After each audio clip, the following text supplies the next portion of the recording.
প্রিয় অভিভাবক, অনেক মা-বাবা বলেন, আমার বাচ্চা লিখতে চায় না, হাত ব্যথা বলে, অক্ষর ঠিক হয় না। কিন্তু আমরা কি জানি, লেখা শেখা শুরু হয় খাতায় কলম ধরার আগেই।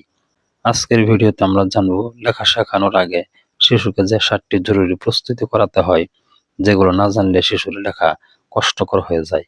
1. হাত ও আঙ্গুলের শক্তি বাড়ানো। লেখার জন্য দরকার আঙ্গুলের শক্তি, কবজির নিয়ন্ত্রণ। কি করবেন? কাদামাটি, প্লে ডো চেপে ধরা, কাপড়ের ক্লিপ লাগানো, কাগজ ছেঁড়া, বোতাম খোলা বন্ধ করা। শক্ত হাত ছাড়া সুন্দর লেখা সম্ভব নয়। 2. সঠিক গ্রিপ শেখানো। কলম ধরার ভুল অভ্যাস সারা জীবনের লেখা নষ্ট করে দিতে পারে।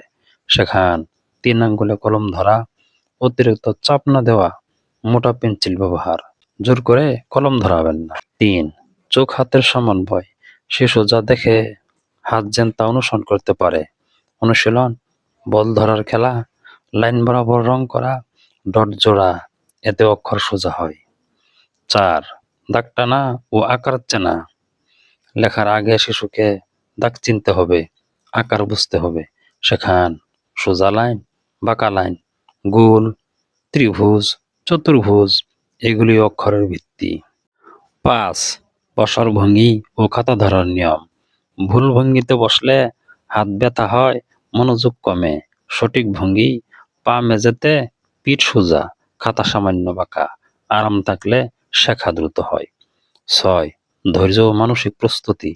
সবচেয়ে গুরুত্বপূর্ণ টিপস, তুলনা করবেন না, বকা দেবেন না, প্রশংসা করুন, ভুলকে শেখার অংশ ভাবুন।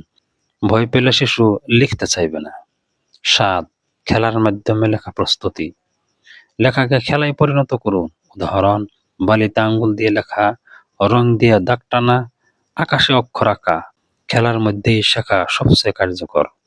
সাধারণ ভুল যেগুলি এড়াবেন, খুব তাড়াতাড়ি খাতায় লেখা, অতিরিক্ত চাপ, দীর্ঘ সময় বসিয়ে রাখা, এতে শিশুর শেখার আগ্রহ নষ্ট হয়। পরিশেষে বলবো, প্রিয় অভিভাবক, লেখা শেখা কোনো দৌড় নয়, এটা একটি প্রাকৃতিক প্রক্রিয়া। এই 7টি টিপস যদি আপনি আগে অনুসরণ করেন, ইনশাল্লাহ আপনার শিশুর লেখা হবে সুন্দর, শেখা হবে আনন্দের। ভিডিওটি উপকারী হলে লাইক করুন, সাবস্ক্রাইব করুন, অন্য অভিভাবকদের সাথে শেয়ার করুন।